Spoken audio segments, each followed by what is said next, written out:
राज्य शासन हे राज्यातील खुल्या प्रवर्गातील नागरिकांचे प्रमुख शत्रू आहेत. हिंदू महासंघाचे अध्यक्ष आनंद दवे यांचा पत्रकार परिषदेत आरोप. राज्यातील विद्यमान सरकार हे केवळ राज्यातील जनतेची फसवणूक करीत असून खुल्या प्रवर्गातील नागरिकांच्या डोळ्यात धूळफेक करण्याचे काम करीत आहेत.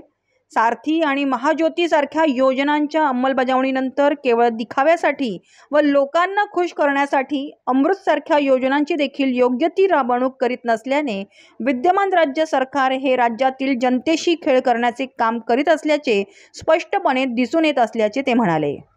आपल्याला या वागण्यातून विद्यमान राज्य सरकार खुल्या प्रवर्गातील नागरिकांचे नंबर 1 चे शत्रू बनले आहेत, असा देखील घणघाती आरोप हिंदू महासंघाचे संस्थापक अध्यक्ष आनंद दवे यांनी मुंबईत आयोजित केलेल्या पत्रकार परिषदेत केला. पाहुयात अध्यक्ष आनंद दवे काय म्हणाले.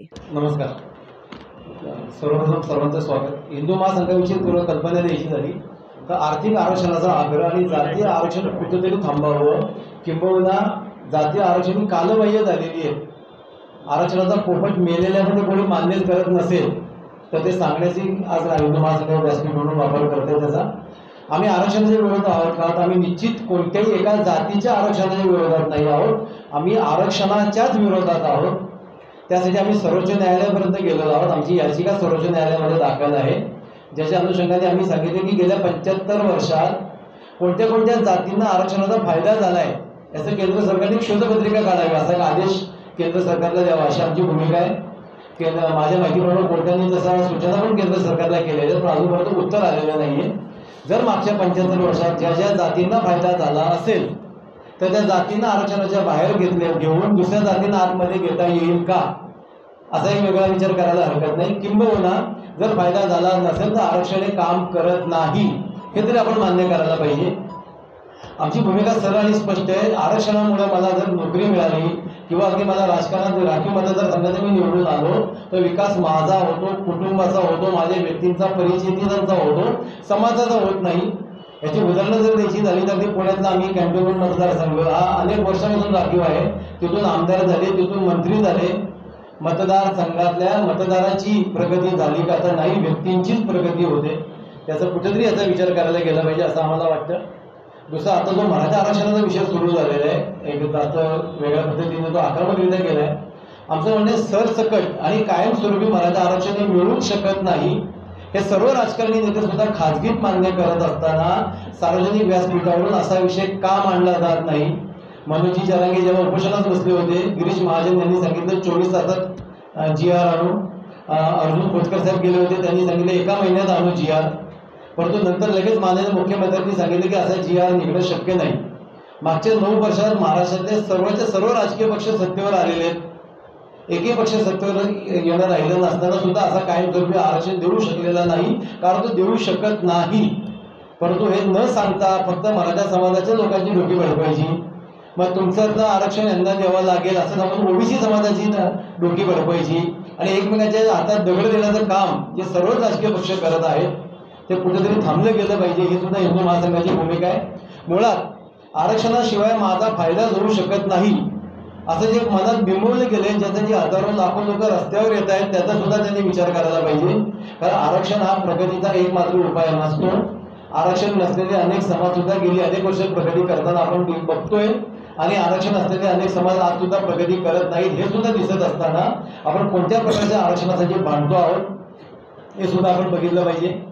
मनोजी किंवा आणखी मराठा नेते ज्या पद्धतीने मागण्या करतात की मराठा समाजातल्या काही जातींना ओबीसी मध्ये घेता येतील, पण तसं जरी केलं तरी सुद्धा मराठा समाज सर्वसकट पूर्णपणे ओबीसी किंवा मतदार आरक्षणामध्ये येत नाहीये. त्या समाजाची प्रगती होणं निव्वळ अशक्य किंवा आरक्षण मिळणं अशक्य आहे. ही गोष्ट पुन्हा पुन्हा आम्ही आवर्जून गेली अनेक वर्षापासून सांगतोय. तशी परिस्थिती दिसत असताना सुद्धा ती ठामपणे सांगितलं का जात नाही आमचा वारंवार उठणारा प्रश्न आहे. दुसरा आत्ताचा जो जनगणना लेटेस्ट शेवटची झाली त्याला आता 90 वर्ष पूर्ण झालेली आहेत. 90 वर्षाआधीच्या जातीय जनगणनेनुसार जर तुम्ही आत्ताचं आरक्षण करत असाल तर गेल्या 90 वर्षांमध्ये किंवा स्वातंत्र्यानंतर गेल्या 75 वर्षांमध्ये देशातील ग्रामीण किंवा शहरी भागातली रचना बदललेली नाहीये का, सामाजिक स्थिती बदललेली नाहीये का? मग 90 वर्ष आधी जे काय घडलं असेल, जे काही दिसलं असेल समोर त्यावेळी इंग्रज अधिकाऱ्यांना किंवा मुद्दाम त्यांनी जाती जाती द्वेष पसरवा अशा प्रकारचं त्यांनी रिपोर्ट केले असताना त्याच आधारावर आपण आजही आरक्षण कसं मागतो किंवा कसं देऊ शकतं. त्यामुळे महाराष्ट्रामध्ये सुद्धा जनगणना ही जातीय निहाय व्हायला पाहिजे आणि फक्त जनगणनाच नाही तर सर्वेक्षण व्हायला पाहिजे. कोणत्या जातीकडं किती किती मालमत्ता असेल, नोकऱ्यांचं प्रमाण असेल, त्याच्यावरून आपल्याला पुढे काही ठरवता येईल का, हा सुद्धा तितकाच महत्त्वाचा प्रश्न आहे. तोपर्यंत आरक्षणाचं सर्वेक्षण होत नाही, प्रॉपर ॲनालिसिस होत नाही, प्रॉपर डॉक्युमेंटेशन पेपरवर होत नाही, तोपर्यंत आरक्षण कोणालाही वापरता येणार नाही किंवा त्याचा कोणालाही फायदा होणार नाही. ही सुद्धा आमची भूमिका आहे. आणि सर्वात महत्त्वाचं असं आहे की ज्या नोकऱ्यांसाठी म्हणजे आरक्षण आहे, नोकरी किंवा शिक्षण दोन गोष्टी आहेत. आमचं म्हणजे शिक्षणाचा अधिकार सर्वांना व्हायला पाहिजे, मिळाला पाहिजे. त्याची जागा वाढवता येऊ शकतात. फक्त जागा वाढवलं की इन्फ्रास्ट्रक्चर वाढतं, पगार वाढतात, स्टाफ वाढतो, कर्मचारी वाढतो, हजारो लोकांना रोजगाराची संधी निर्माण होते. असं न करता सुद्धा कॉलेजच्या शाळेच्या जागा मर्यादित ठेवल्या जातात. काहींना 90-95% पडलेल्या विद्यार्थ्यांची जागा 50 ते 60% विद्यार्थ्याला दिली जाते पडलेल्या मार्काला.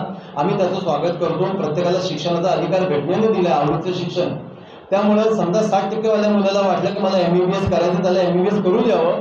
पण ते करत असताना 85-90% वाल्या ज्यांनी मेहनत घेतली त्या मुलाचं शिक्षणाचा हक्क तुम्ही नाकारू नका. ते सुद्धा करणं सहज शक्य असताना सुद्धा गेली अनेक वर्ष असं होत नाहीये. ते व्हायला पाहिजे असं सुद्धा आमचं म्हणणं आहे. आणि सर्वात महत्त्वाचं नोकऱ्यांसाठीचं जे आरक्षण आहे तर मागचे 3 दिवसाचे मी GR तुम्हाला इथे दाखवू शकतो. आज गुरुवार आहे, सोमवार, मंगळवार, बुधवार 3 दिवस 3 GR शासनाने काढलेले आहेत. पहिल्या GR मध्ये सर्व मंत्रालयातल्या सरकारी नोकऱ्यांचं कंत्राटीकरण केलेलं आहे. ते करत असताना सरकार दरबारी असलेल्या किंवा सरकारमध्ये असलेल्या काही लोकांना त्याची कंत्राटी दिली गेली आहे. परंतु आता आमचा विषय आजचा नसल्यामुळे आम्ही ते विषयावर जास्त बोलत नाहीये. परवा त्यांनी एक GR काढल्या. काल नागपूरमध्ये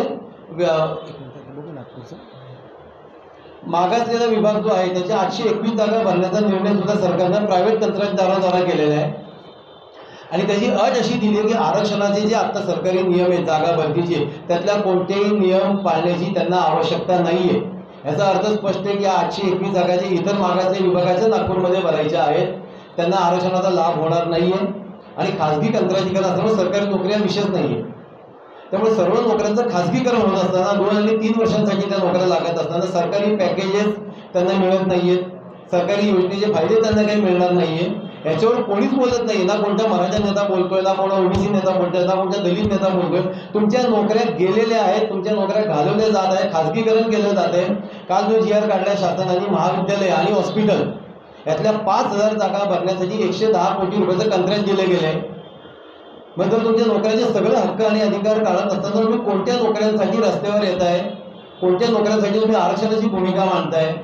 पण हे काही बोललं जात नाहीये. माझ्या तुमच्या माध्यमातून महाराष्ट्रातल्या सर्व युवकांना सांगायचंय की थोडा अभ्यास करा.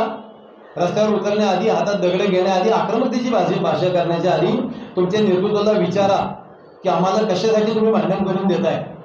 त्यामुळे सगळं अन्याय चाललाय आणि मराठी जनतेला, महाराष्ट्राच्या जनतेला फसवण्याचं काम चाललंय. म्हणून मराठा असेल, OBC असेल, खुला प्रवर्ग सुद्धा असेल. दुसरा एक विषय असा आहे आमचा आजचा की एक अमृत योजना महाराष्ट्र शासनाने जाहीर केली होती. 2019च्या निवडणुकीच्या आधी, निवडणुका 9व्या आणि 10व्या महिन्यात झाल्या. सारथी योजना माननीय देवेंद्रजी त्यावेळेचे मुख्यमंत्री यांनी घोषित केली होती. ती करत असताना सारथीच्याच दिवशी म्हणजे 20 ऑगस्टला त्यांनी अमृत योजना सुद्धा घोषित केली. सारथी ही मराठा, कुणबी मराठा आणि कुणबी असे 4 लोकांसाठी त्यांनी घोषित केली होती.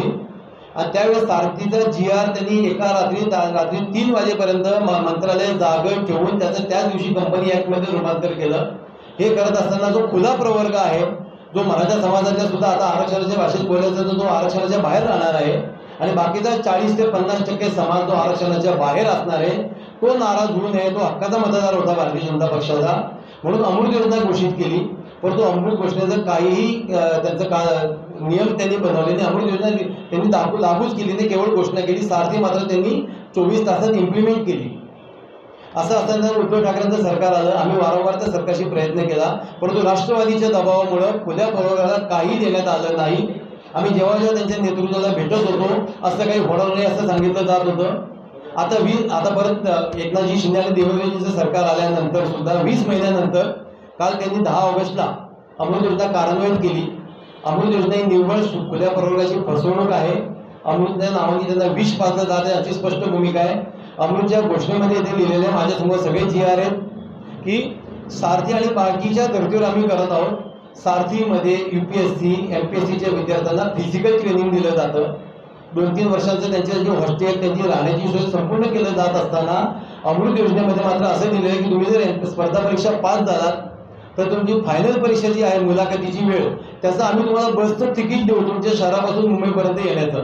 मला वाटतं जखमेवर मीठ चोळण्याचं काम आहे. दुसरी गोष्ट अशी की त्याची कोणतीही प्रॅक्टिकल होणार नाही आहे. अमृत योजनेमध्ये 1-1 महिन्याचे कोर्सेस आहेत आणि सगळे ऑनलाईन कोर्सेस आहेत. AC रिपेरिंग असेल, टू व्हीलर 4 व्हीलर रिपेरिंग असेल, फ्रीज रिपेरिंग अशासारखे त्यांनी काही कोर्सेस दिलेत. यातला कोणते कोर्स ऑनलाईन शिकू शकतो माणूस एका महिन्यामध्ये मला सरकारने सावध करून सांगावं की असं नियमात होऊ शकतं. तर माझं म्हणणे अमृत योजनेच्या आधी कुठल्याही खुल्या प्रवर्गाच्या माणसाने युवकांनी जाऊच नये. ही योजना शुद्ध बकवास आहे. सरकारला सुद्धा कळू द्यावं. ज्यांना अमृत योजनेचं काम मिळालं ती लोक जन पछाडतात पण त्यांना महाराष्ट्रातून 8,000 लोक सुद्धा आतापर्यंत मिळत नाहीयेत. तर कोणते प्रॅक्टिकल त्याच्यामध्ये होणार नाहीये. ॲक्टिव्हिटी टेस्ट व्हायला पाहिजे की तुला कोणता निर्णय घेऊ शकतो किंवा तू काय शिकू शकतो. तसं काही नाही. तुमच्या इच्छेचं शिक्षण तुम्हाला पाहिजे त्या ठिकाणी 1 महिन्याचा कोर्स करा ऑनलाईन. आम्ही तुम्हाला मार्गदर्शन करू. तुमचा कोर्स संपला. याच्या सरकारचं काही नियम नाही आहे. सरकारचं कोणतं बंधन नाही आहे. यांना काही फंड्स उपलब्ध नाही आहेत. यांची बँकेच्या सिनियर मॅनेजर बरोबर एक ऑनलाईन मीटिंग होणार आहे. त्याच्यामध्ये बँकेचे मॅनेजर त्यांना शिकवणार आहेत की तुम्ही तुमचा बँक प्रपोजल बँक प्रोजेक्ट कसा तयार करायचा आणि आम्हाला कसा सबमिट करायचा. 8वी आणि 10वीचा पास झालेला किंवा नापास असलेला मुलगा जो AC रिपेरिंगचा कोर्स करेल त्यांनी एका महिन्यानंतर स्वतःचा बँक रिपोर्ट तयार करायचा आणि बँकेत सबमिट करायचा. त्याच्यावर बँक 1 लाख रुपये देणार आणि मग सरकारने सगळे खोटे आकडे सांगणार. हे कुठेतरी थांबलं गेलं पाहिजे ही सुद्धा आमची भूमिका आहे. आणि सर्वात महत्त्वाचं असं आहे याच्यामध्ये की पासिंग काही सर्टिफिकेट नाही आहे. तुम्हाला असं सांगितलं फंड्स काही उपलब्ध नाही आहे. आणि सरकारने काही घोषणा केलेल्या आहेत मागच्या 2-3 वर्षात त्या वाढल्या आहेत की प्रत्येक जिल्ह्यामध्ये मराठा आणि दलित हॉस्टेल वेगवेगळे करू. एका कॉलेजमध्ये एका बेंचवर बसणारा मुलगा संध्याकाळी घरी जाताना सकाळी बाहेर येताना तो मराठा हॉस्टेलमधनं येणार, तो दलित हॉस्टेलमधनं येणार. हे माझं हॉस्टेल, हे तुमचं हॉस्टेल. तुम्ही जाती अंताची लढाई करता का जातीवर सुरू करायचं घोषणा करता. त्यामुळे सगळ्या गोष्टींचा सरविचार व्हायला पाहिजे. OBC समाजाच्यासाठी फक्त जर निवडणुका पुढे ढकलल्या जात असतील 3-3 वर्ष तर OBC समाजावर सुद्धा नाही. अन्य समाजावर तर आहेच आहे. OBC समाजाच्या लोकांना ज्यांना नेतृत्व करण्याची संधी मिळणार आहे, जे नगरसेवक झाले असते आता 3 वर्ष ज्यांच्या माध्यमातून काही कामं झाली होती त्यांचा विकास थांबला आहे. OBC समाजाच्या लोकांना सुद्धा महानगरपालिकेत काही काम असू शकते ती त्यांची थांबलेली आहेत. परंतु केवळ जातीवादाचं गाजर करून गेल्या 9 वर्षात सर्व राजकीय पक्ष ज्या प्रकारे भूमिका मांडून सर्व राजकीय पक्ष सर्व समाजांच्या हाताची दगड देण्याचं काम करत आहेत हे कुठेतरी नेत्यांनी थांबवावं अशी हिंदू महासंघाची भूमिका आहे. हिंदू महासंघ सरळ प्रत्येक मोठ्या शहरांमध्ये याच्यापुढे पत्रकार परिषद नंतर जाहीर सभा सुद्धा घेईल. आमची पुण्यामध्ये पहिली सभा मागच्या महिन्यात झालेली आहे. याच्यानंतर पुणे संभाजीनगर सगळं चालू होईल. परंतु सरकारनं जातीवाद थांबवण्यासाठी प्रयत्न न करता जातीवाद वाढवण्याचं काम करते. मराठा आरक्षण मिळू शकत नाही हे स्पष्टपणे सांगितलं जात नाही. तेवढी धमक कुठल्याही राजकीय नेत्यामध्ये नाही. जर असेल तर त्यांनी मराठा आरक्षण एका कालबद्धता मांडावी की मी 1 महिन्यात देतो, मी 4 महिन्यात देतो, मी 1 वर्षात देतो. परंतु ते होत नाहीये. GR 1 महिन्यात देऊ का 1 दिवसात देऊ ते होत नाहीये. आधी जरांगे पाटील महाराष्ट्रावर फिरत असताना माननीय मुख्यमंत्री जाहीरपणे सांगतात की सरसकट मिळणार नाही आणि मनोजी म्हणतात की मी सरसकट घेतल्याशिवाय राहणार नाही. हे कसं होऊ शकतं. एका मीटिंगमध्ये सुद्धा हे विषय मार्गी लागू शकतात. चर्चा करू की होणार आहे का नाही होणार. परंतु मीटिंग चर्चा करायच्याच नाही आहेत कोणाला. आणि महाराष्ट्रातलं राजकारण पुढच्या लोकसभा आणि विधानसभेपर्यंत जातीय द्वेष पसरवणारं कसं वाढत जाईल याची काळजी सर्व पक्ष घेत असताना त्यांनी सावध व्हावं. शेवटी लोकांसाठी काम करत असताना लोकांची कामं करायची आहेत. लोकांना भडकवायचं नाहीये. आमचा मराठा आणि दलित हॉस्टेलला सुद्धा विरोध आहे. हॉस्टेल सर्वांसाठी असावं, ओपन टू ऑल असावं. ज्याला करायचं त्याला ॲडमिशन मिळालं पाहिजे. असं न करता खुल्या प्रवर्गासाठी मात्र कोणतीही योजना राबवली जात नाही कोणत्याही राजकीय पक्षाकडनं. हा 40% खुला मतदार जो आहे तो हिंदू महासंघ त्यांना अप्रोच होणार आहे आणि 40% मतदार ही आम्ही आमची बांधलेली असणार हे सुद्धा निश्चित आहे. आपल्या सर्वांचं पुन्हा एकदा स्वागत करतो, धन्यवाद देतो. आणि काही प्रश्न असतील ते विचारू शकता. 1 मिनिट बोला. हां नाही त्यांचं म्हणणं असं होतं ते स्वतः OBC समाजातले. त्यांचं आडनाव कुंभार आहे. त्यांच्या आजोबांचा दाखला आहे OBC असल्याचा पण त्यांना OBCचा दाखला मिळत नाही. ते म्हणजे त्याच्या आधीच्या 2 पिढ्यांचा दाखला आणा आणि त्यासाठी जो सरकारी खर्च होतो आजच्या तारखेला असं की मी गरीब असण्यासाठी सिद्ध करण्याची सुद्धा 5,000 रुपये लागतात. मला नोटरी करावं लागतं, मला वकील बघावं लागतं, मला महानगरपालिकेच्या अधिकाऱ्याला भेटावं लागतं. नंतर तो मला मी गरीब असल्याचा दाखला देतो. ही सिस्टीम कुठेतरी थांबली पाहिजे असं आमचं म्हणणं आहे. सूर्यकांत सर आगे क्या करने वाले हैं, आपकी क्या प्लानिंग क्या है?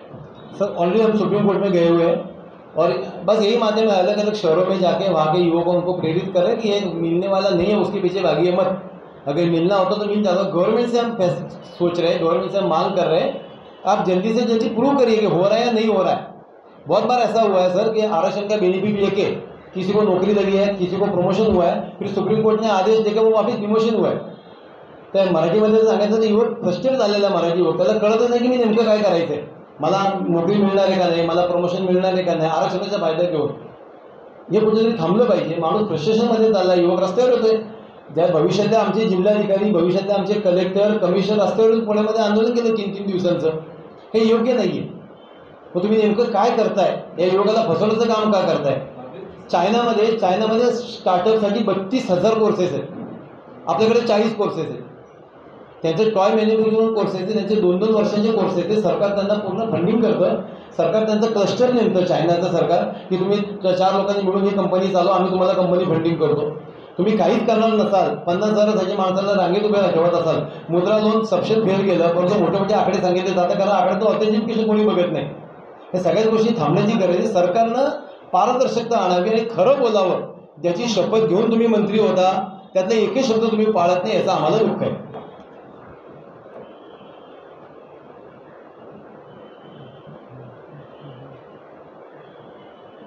आहेत प्रश्न काही?